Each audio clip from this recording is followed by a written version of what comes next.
ሰላም ጤና ይስጥልን ተመልካቾቻችን እንደምናላችሁ እንደምናመሻችሁ ከአንከር ሚዲያ ዝግጅት ክፍል ያክብሮ ሰላምታችን እናቀርባለን።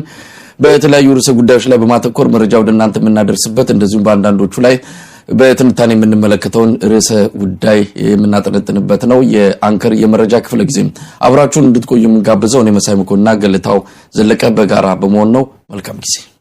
ገለታው በጣም አመሰግናለሁ። እንደምንዋልክ እንዴት ሰነበትክ? እንግዲህ በአብይ አህመድ ላይ ጫና እየተደረገ እንደሆነ ጫናው አሁን ኢትዮጵያ ውስጥ የገባው አጠቃላይ ቀውስ በተለይም በአፍሪካ ቀጠና የመጣለው በአፍሪካ ቀንድ ቀጠና የመጣለው ስጋት በዋናነትም በአብይ አህመድ የአመራር ብልሹነት በግለሰቡ ያለው አጠቃላይ ችግር እንደሆነ የተረዱት ምዕራባውያንም ሌሎችም ወገኖች አብይ አህመድ ላይ ጫና እየፈጠሩ ነው። እንደውም ከሀገር እንዲወጣ የሚል ሐሳብም እንዳላቸው እየሰማን ያለ ነው። ምናልባት ይህ ሐሳብ በዲፕሎማቶች መንደር እንደዚሁ ለውይይት እየተነሳ ሲነጋገሩበት እንደዚሁ መረጃው ደርሶናል። እሱንም እናነሳለን። በአማራ ክልል ያለው ወቅታዊ ሁኔታ እንደዚሁ የዛሬው መድረካችን አንዱ አጀንዳ ይሆናል። አዴት ከተማን የፋኖ ኃይሎች መቆጣጠራቸው ተሰምቷል። በአንጻሩ በበቀል የአገዛዙ መከላከያ ሰራዊት በድሮን ከተማዋ ላይ እንደው ጥቃት መሰንዘሩንም እንደዚሁ ሰምተናል። ደራ ሰሜን ሸዋ ደራ ዛሬም መጥፎ ነገር እየሰማን ነው። ከ200 በላይ ቤቶች ተቃጥለዋል፣ ንጹሃን ተገለዋል። የድረሱልን ጥሪ እያሰሙ ነው። ይሄ የደራ ጉዳይ እውነት ለማናገር ችላ የተባለ ነው። ለምን ችላ ተባለም? በምን ሁኔታ ላይ ነው አሁን ያለው ጥቃት የሚገለጸው የሚለውንም እንደዚሁ የምናነሳ ይሆናል። በዋናነት የዛሬው ትኩረት የምንሰጥበት አጀንዳ የአብይ አህመድ መንግስት ከኢጋድ ስብሰባ እንደማይካፈል ራሱን በማግለል አሳውቋል። ይህንን ውሳኔ የደረሰው በዋናነት የጊዜ መጣበብና በተለያዩ ምክንያቶች ለስብሰባው ለመካፈል የማንችል መሆናችንን እናሳውቃለን ይላል ደብዳቤው። ሱዳንም እንደማትገኝ ይታወቃል። እንግዲህ ጉዳዩ በሁለቱ ሀገራት በተለያዩ አጀንዳዎች ላይ የሚወያይ በመሆኑ ሁለቱ ሀገራት በሌሉበት ምን አይነት ስብሰባ ሊከናወን ይችላል እሱንም እናነሳለን። የብሔራዊ የምክክር ኮሚሽኑ ለታጣቂ ኃይሎች ጥሪ አድርጌ አንዱ ምላሽ አልሰጠኝም ብሏል። የኮሚሽኑ ኮሚሽነር ፕሮፌሰር መስፍን አራያ ለአሜሪካን ድምጽ ሬዲዮ በሰጡት ቃለ መጠይቅ ነው ይሄንን የገለጹት። ምናልባት የሸምጋይነት ሚና ነው ወይስ ምክክርና ሌላ ከስልጣኑ ውጪ ነው ይሄ እንቅስቃሴ ያደረገ የሚለውንም እናነሳለን። ገለታው እንግዲህ ወደ ርዕሰ ጉዳዮቻችን ቅደም ተከተል በማስያዝ ውይይታችንን እንቀጥላለን። የምናስቀድመው አብይ አህመድ ላይ የመጣ ያለው ጫና ምንድነው የሚለው ነው። ገለታው መረጃውን በተለያየ መልኩ አግኝተናል። ጫናው ከፍ ብሎ እየመጣ ነው። በዋናነትም አብይ አህመድ ከስልጣን ወርዶ ወደ ሀገር እንዲወጣ የሚጠይቅ ጭምር እስከዛ ድረስ የዘለቀ ጫና እንደሆነ ነው የሰማነው። እስቲ በዚህ ዙሪያ መረጃውን በተወሰነ ደረጃ አንተም ስትከታተለው ነበርና ምንድነው ያለው ነገር? ልክ ነው መሳይ። እንግዲህ ያለው ነገር የሚጠበቅም ነው። እንደምታውቀው የአብይ አህመድ አስተዳደር ግጭጓ ማለት የጀመረው እርሊ ነው። ገና ለውጥ መጣ ተብሎ ኢትዮጵያ ውስጥ ወራትም አልቆየም። ገና የጫጉላ ቤት ምን እያሉ ሲቀልዱበት ነበርና ሳያልቅ ነው ወደ ጦርነት የተገባው እና ያ ሁሉ ደም አፋሳሽ ጦርነት በትግራይ ውስጥ የነበረው ሚሊየን ሰው አለቀበት የተባለው ዓለምን ሁሉ ያስደነገጠ ነው። በረጅም ጊዜ በዓለም ታሪክም ያልታየ ነበረ እና ያ ደግሞ ጋብ አለ ተብሎ ሲባል አማራ ክልል ላይ ጦርነት ታወጀ እና ያም ደግሞ ሌላ አሳሳቢ ጉዳይ ነው በመሃል እየተባለ ኦሮሚያ ውስጥ ጦርነት እየተስፋፋ ነው ያለው። ይሄ ሁሉ ደግሞ ባለበት አሁን ሪጅን ላይ ደግሞ በጥባጭ የሆነ መጣ መሰለኝ። ቀይ ባህርን ከዚህ በፊት በአንዲት ሌክቸር አንድ ምንድነው ይሄ ገለጻ ትርምስምሱን አወጣው። ብዙ ሀገሮች ደብዳቤ እንዲጽፉ ነው ያደረገውና ነቀነቀው። ዲፕሎማሲውን አልቻለም ነው። አሁን ደግሞ የባሰ ከባድ ችግር በኤደን ባህረ ሰላጤ አካባቢ አምጥቶባቸዋል። ይሄ ኤደን ባህረ ሰላጤ ደግሞ ከዚህ በፊት በጣም በስሱ ዓለም የሚያየው ቦታ ነው። በጣም በስሱ ብዙ ዋጋ ከፍለውበት ብዙ መርከቡ ያልተጎዳበት ሀገር የለም። ሳውዝ ኮሪያ አሁን አንድ መርከቧ እንደተያዘባት አስታውሳለሁ፣ እንደተዘረፈባት።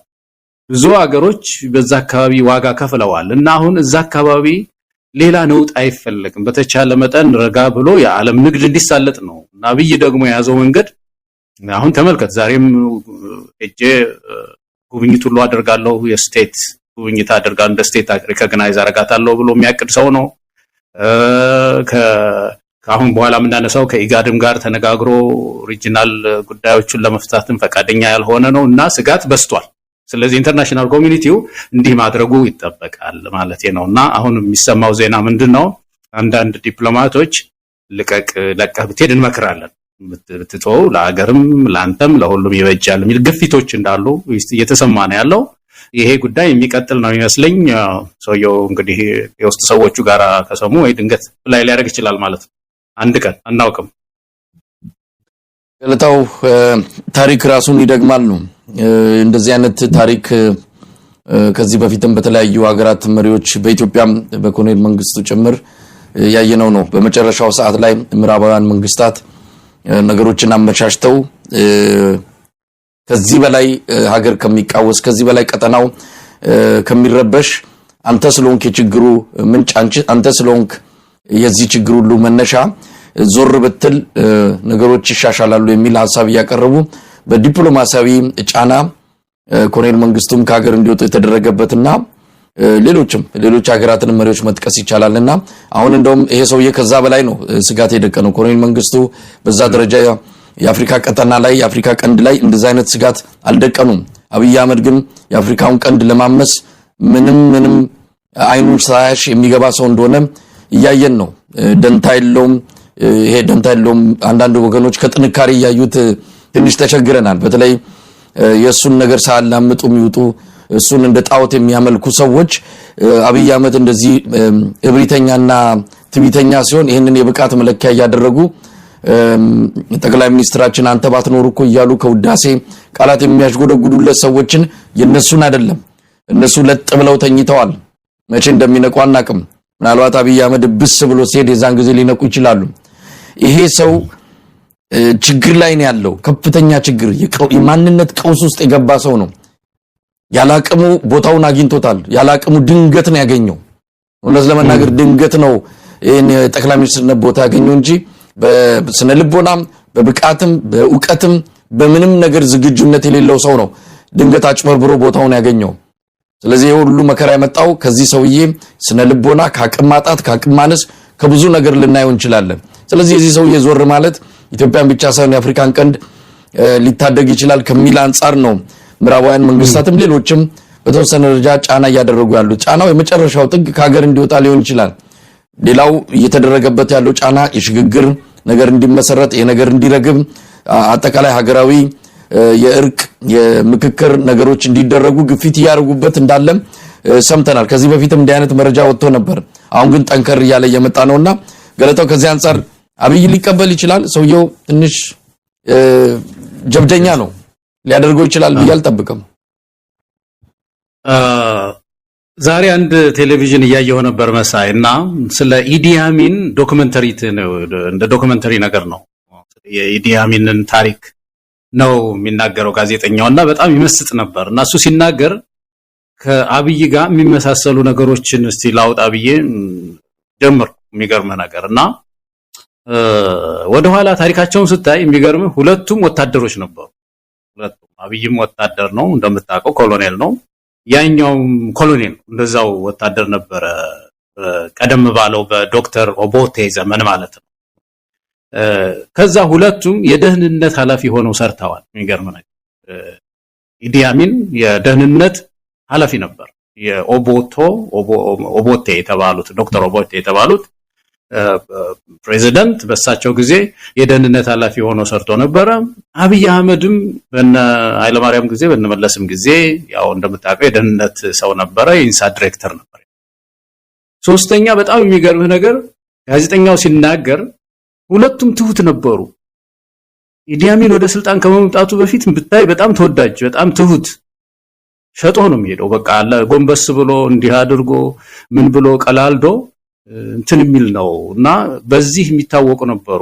እንደውም ስለ ኦቦቴ ስለተባሉ ዶክተር ኦቦቴ ምን ያህል ግፈኛ ሰው እንደነበሩ የሥርዓት ለውጥ ምን እንደሚያስፈልግ በምድሪቱ ላይ ይናገር የነበረ ሰው ነው ተወዳጅ ሆኖ ነበር ለተወሰነ ጊዜ። አብይም ልክ እንደዚህ ትህትና ዝቅ በማለት ምን በማለት መጀመሪያቸው እንደዚህ ነው። ከዛ ልክ ኢዲ አሚን ስልጣን ላይ እንደወጣ የሚገርም ይሄ እውነተኛ ጸባዩ እውነተኛ ማንነቱ እየተገለጠ ሲመጣ ሁሉም ነገር የመቆጣጠር የዚህ አምባገነንነቱ እየገነነ ነው የመጣው። በአብይ ላይ የምናየው ይሄንን ያደር እየገነነ መጥቶ ሁሉም ነገር የመቆጣጠር ነገር ታይበታል።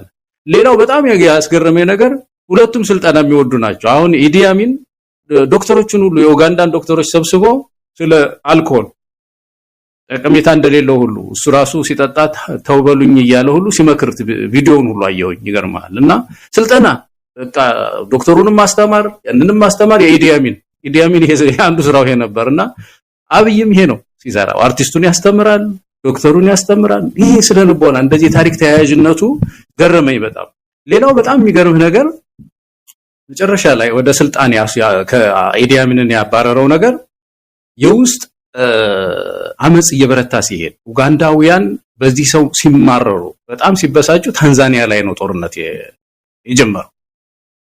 ይሄ ብሔራዊነት ስሜትን በመቀስቀስ ከታንዛኒያ ጋር ግጭት በመፍጠር በዛ ውስጥ ለማምለጥ እኮ ነው ይሄን ያደረገው። እና ወታደሩን ሰብስቦ ታንዛኒያ ላይ ዝመቱ አለው። በኋላ የታንዛኒያ ጦር ደግሞ አሸንፎ መጥቶ ካምፓላ እስከ ኡጋንዳ ድረስ መጥተው አባረሩ። እና የመጨረሻው የኢዲ አሚን መጨረሻ አረብ ሀገር ሄዶ ተሰዶ መኖር ሆነ ማለት ነው። እዚህ ነው ከስልጣን የተባረረው። እንግዲህ የአብይ መጨረሻው ምን ይሆናል የሚለው እንግዲህ ይሄ ውርደት እንዳያመጣብን ይሄ ያለ አይደለም አሁን የሚሄድባቸው ካልኩሌሽንስ እነዚህ ከጎረቤት ሀገር ጋር ውጊያ አርጌ በአውሮፕላን ብዬ ብሎ ብሔራዊ ውርደት እንዳያመጣብን ይሄንን ሰው በእውነት ኢትዮጵያውያን በተለይ በዛ አካባቢ ያላችሁ ሰዎች የሚወጣበት መንገድ ቅድ እንደተባለው የሆነ መንገድ ፈልጎ መወገድ አለበት እንጂ ተመሳሳይነት ከዚህ ዲክቴተር ጋር ስላየው እንደው አስገርሞኝ ነው ይሄንን ሼር ያደረኩ። መሳይ በጣም አስገራሚ መመሳሰል ነው ገለታው። እንግዲህ ታሪክ ቀደም ሲል መነሻም ታሪክ ራሱን ይደግማል ነው። የአብይ አህመድ አንዱ ትልቁ ችግሩ እንደ ቀዳማዊ ለስላሴም ለመሆን ይሞክራል፣ ግን እሳቸው መሆን አይችልም።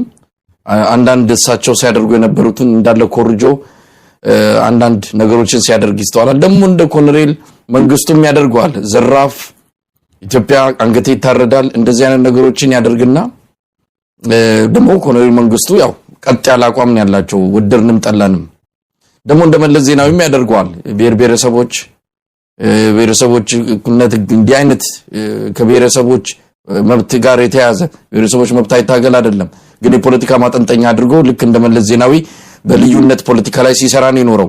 የትኛው ጋር እንደሚረግጥ ሳያቅ ወይ እነሱን አንደኛውን አልሆነ ወይ የራሱን ይዞ አልመጣ እንዲሁ እዚህም እዛም ሲረግጥ ነው ያለፉትን 6 ዓመታት ኢትዮጵያ መከራ ሲያበላይ ነበረው። ይሄ ሰው የመወገድ አለበት፣ ምንም ጥርጥር የለውም። ራሱም ያውቃል እንዴት ልውጣ ከሆነ እንግዲህ የኢትዮጵያ ህዝብ የምሕረት ህዝብ ነው፣ የይቅርታ የሚያደርግ ህዝብ ነውና ከዚህ በላይ መከራ ከማድረጉ በፊት ይሄንን ተረድቶ ከዚህ ከግትርነት ከብሪትና ከትዕቢት ወጥቶ ለኢትዮጵያም ለራሱም በርግጥ ከዚህ በኋላ በጣም ዘግይቷል። ከዚህ በኋላ እሱ በፍትህ አደባባይ በፍትህ መቀጣት ያለበት ሰው እንደሆነ ይታመናል። አሁንም ግን ሳይረፍድበት ኢትዮጵያን ሊታደግ የሚችልበት ሁኔታ ካለ ቢያስብበት ጥሩ ነው። ለማንኛውም ገለታው ወደሚቀጥለው ርዕሰ ጉዳይ እንሂድ። የምትጨምረው ከሌለ ስለ ሶማሌላንድ ጉዳይ እናነሳለን። ሶማሌላንድን በተመለከተ በርግጥ ሶማሌላንድን አይደለም በዋናነት ከሷ ጋር የተያዘው የኢትዮጵያ መንግስት የአብይ አስተዳደር በኡጋንዳ የሚካሄደውን የኢጋድ ስብሰባ እንደማይካፈል አስታውቋል። የውጭ ጉዳይ ሚኒስትር ደብዳቤ እንደሚያሳየው ከሆነ አንደኛ በአጭር ጊዜ ስላሳወቃችሁን ጊዜ አልነበረንም ስብሰባው እንደሚካሄድ፣ ሁለተኛ ደግሞ በተለያዩ ቀደም ብሎ በተያዙ የተለያዩ ዝግጅቶች ምክንያት ሰዓት ወይም ጊዜ ስለሌለን ለመካፈል አንችልም የሚል ምክንያት በመስጠት በስብሰባው ላይ እንደማይገኝ አስታውቋል። የመሪዎች ስብሰባ ነው፣ ልዩ የመሪዎች ስብሰባ፣ በዛ ላይ አይገኙም። ሱዳን ቀደም ብላ እንደማትገኝ አሳውቃለች። በጣም አስቸጋሪ ነው። ለምንድን ነው የኢትዮጵያ መንግስት እንደማይገኝ ያሳወቀው የሚለውንም በዘርፉ ላይ ቀድሞ ዲፕሎማቶችን ማነጋግረናል። እስቲ ዜናውን እንዴት ተመለከትከው? ከዚህ ጋር በተያያዘ ሶማሌላንድ ወደ ኤምባሲ ደረጃ ያደገ ግንኙነት ከኢትዮጵያ ጋር መፍጠሯ ታውቋል የሚል ዜና ሰምተን ነበረ። ከዚህ በተጨማሪ አብይም ወደ ሶማሌላንድ ሄዶ ጉብኝት ያደርጋል የሚልም ሰምተን ነበር። በኢትዮጵያ መንግስት በአብይ አስተዳደር ማረጋገጫም ማስተባበያም አልተሰጠውም። አንዳንድ የዜና ምንጮች ነው የገለጹት።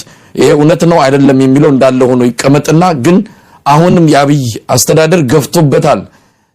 ህጋዊ ዕውቅና ከሌላት የሶማሌላንድ አስተዳደር ጋር ይሄንን ዓለም አቀፍ ዕውቅና ማግኘት ያለበትን በዓለም አቀፍ ህግ መታሰር ያለበትን ስምምነት ገፍቶበት ሄዷል። እስቲ ገለታው ለምንድን ነው ስብሰባውን አንካፈልም በሚል የገለጸው? እዛ በደብዳቤ ላይ የተገለጸው ምክንያት ነው ወይስ ከበስተጀርባው ሌሎች ነገሮች ይኖራሉ? ደብዳቤው በእውነቱ መሳይ ይሄ መቼም ዲፕሎማቶች መቼም በተለይ የበለጠ እነሱ ያውቁታል። ግን አሁን ለኢትዮጵያ ህዝብ ምን እያለ ነው የኢትዮጵያ መንግስት ያለው? በዚህ ሰዓት ከሶማሌላንድ ጋር ያደረገው ድርድር ማንንም አይጎዳም፣ እንደውም ሪጅኑን የሚጠቅም ነው። እንደውም የኤደንን ባህረ ሰላጤ ኢትዮጵያ እዛ ላይ ብትሆን ያሉት ጠቀሜታዎች እየተባለ ምሁራን ውይይት አድርጉ ተብሎ የኢትዮጵያ ቴሌቪዥን ህዝቡን እያደነቆሩት ነው ያሉት። ይሄ እኮ ለኢትዮጵያ ህዝብ አይጠቅመውም። ይልቅ ይሄ መንግስት የሆነ መሰረት ካለው የሚያሳምንበት ነገር ካለው በዲፕሎማሲ መድረክ ላይ ሄዶ የሚያሳምን ከሆነ እዛ መሄድ እኮ ነው ያለው። ኢጋድ ላይ ተሰብስቦ ሄዶ በዚህ ምክንያት ነው ከሶማሌላንድ ጋር ድርድር እያደረኩ ያለሁት ውይይት እያደረኩ ያለሁት።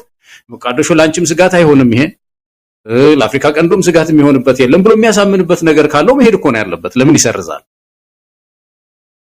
አሁን እኮ ይሄም የሚያሳየው ምንድነው? ከኢጋድ አፈነገጠ ማለት እኮ ነው መሳይ። ይሄ ከሪጂናል ኢንቴግሪቲ ወይም ደግሞ ከአካባቢው በየነ መንግስታት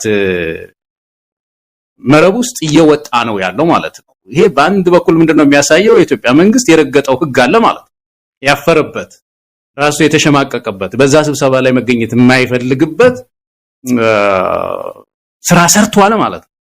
ስለዚህ በዚህ ለኢትዮጵያ ህዝብ አሁን ትክክል ነኝ፣ ህግ አልጣስኩም፣ እንደውም ኢትዮጵያ እዛ መሆኗ ተገቢ ነው የሚለው ነገር ለኢትዮጵያ ህዝብ የማይጠቅም ነገር ከመናገር እዛ መሄድ ነበር የሚገባው። እና በአጠቃላይ የሚያሳየው ምንድነው? ይሄ በዲፕሎማሲው መመታቱን ነው። ተመልከት፣ አሁን እነዚህ ሀገሮች ሁሉ ሄደውም የሚጠየቀው ጥያቄ እዛ የሚነሳው ነገር በስብሰባው ላይ ያንን ለማሳመን የሚያስችል ነገር ስለሌለው ነው የቀረው። እና ይሄ አሳፋሪ ነገር ነው። ኢትዮጵያ በኢጋድ ውስጥ በጣም ተሰሚነት የነበራት ሀገር ናት፣ ታውቃለህ። በጣም ተጽዕኖ ፈጣሪ የነበረች ሀገር። ገለታው ምናልባት አንድ ዲፕሎማት አነጋግሬ ነበረ በዚህ ጉዳይ ላይ። መንግስት የአብይ አስተዳደር አጣብቂኝ ውስጥ ነው ያለው። እንደውም በደመነፍስ እዚህ ውሳኔ ላይ እንደገባ የሚያሳውቀው ነገሮች ምን ሊከሰቱ ይችላሉ ብሎ ቀድሞ ስላልገመታቸው አሁን አፍጥተው ሲመጡበት እንዴት አድርጎ እነዛን እንደሚወጣ ግራ ገብቶታል። አሁን እዛ ኢጋድ ስብሰባ ላይ ቢሄድ አሁን ያልከውን ነገር ቢያቀርብ ከሶማሊያ ጋር ሊጋጭ ነው፣ የበለጠ ነገሩ ሊከር ነው። አሁን በመግባቢያ ሰነድ ደረጃ ነው ያለው ጉዳዩ። እዛ ሄዶ ግን ማስረገጫ ሊያሳይ ነው ማለት ነው። ሊገፋበት እንደሆነ ሊያሳምን ነው የሚሄደው ነው ማለት ነው። ከዚህ አንፃር ከብዙ ሀገራት ጋር ሊላተም ሆነ አይ እኔ እንደዛ አላሰብኩም በሚል ደግሞ የሚያፈገፍግ ከሆነ ደግሞ የሶማሌላንድን ጋር የገባውን ስምምነት ሊጣስበት ሌላ ችግር ሊፈጠርበት ሆነ። ከየትኛው ጋር እንደሚላተም ግራ ገብቶታል። ምን ይዞ እንደሚቀርብ ገና አልወሰነም፣ አልተዘጋጀበትም። በደመነፍስ የገባበት ሂደት ስለሆነ በማለት የገለጹልኝ ዲፕሎማትም አሉና ከዚህ አንፃር ማየት እንችል ይሆን? ትክክል ናቸው እኮ ትክክል ነው። ይሄ ጉዳይ ቀድሞ መታሰብ ነበረበት። መቼም አንድ ፕሮጀክት ሲታሰብ እኮ አንድ ኔሽን፣ አንድ ሀገር፣ አንድ ህዝብ እንዲህ አይነት ግዙፍ ያውም የወደብ ጉዳይ ሲታሰብ ብዙ ዲቤት፣ ብዙ ንግግር መደረግ አለበት፣ ብዙ ውይይት መደረግ አለበት። አውትካሙ ምን ሊሆን ይችላል?